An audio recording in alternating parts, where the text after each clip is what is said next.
Chinese authorities have always given priority to the development of the rural area, and this time, of course, increasing the incomes of farmers and the rural population is front and center of this approach. What measures can we expect to see on this front?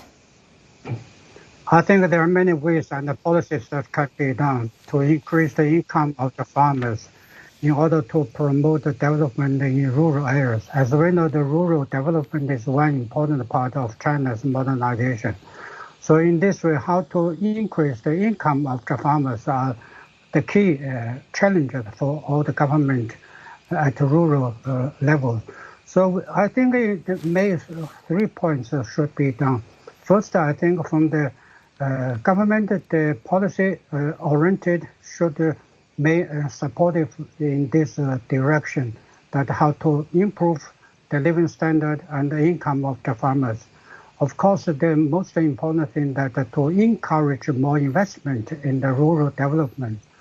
And secondly is also to have more open market for the farmers, because the farmers cannot only concentrate their works and activities in the agricultural product, but they can do more things that except the agricultural product, but also agriculture-related products that can enlarge and expand their business activities.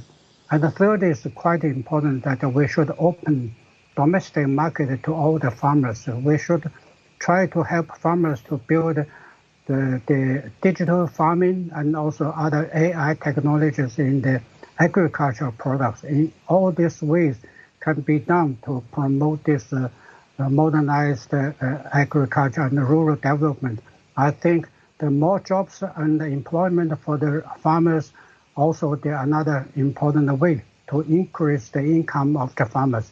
So when the income of the farmers increased, I think the modernization of the rural area is not far from us.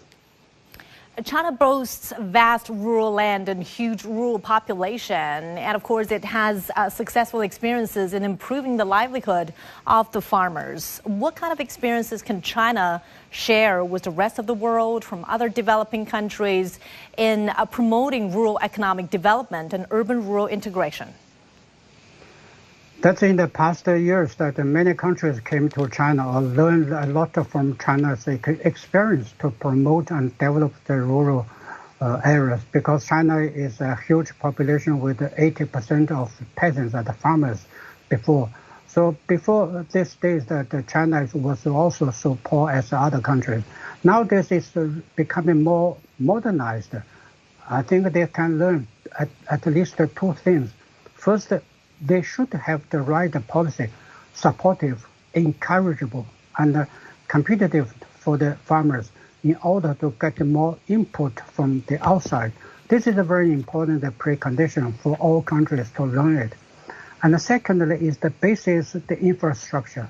The infrastructure includes road construction, but also, I have to say, electricity networks, that is the power supply, must be emphasized in the rural area.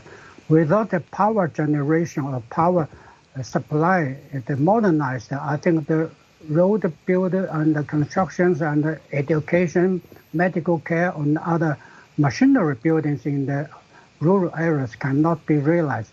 So these two things, that the road construction and also power construction, must be developed and integrated at the same time.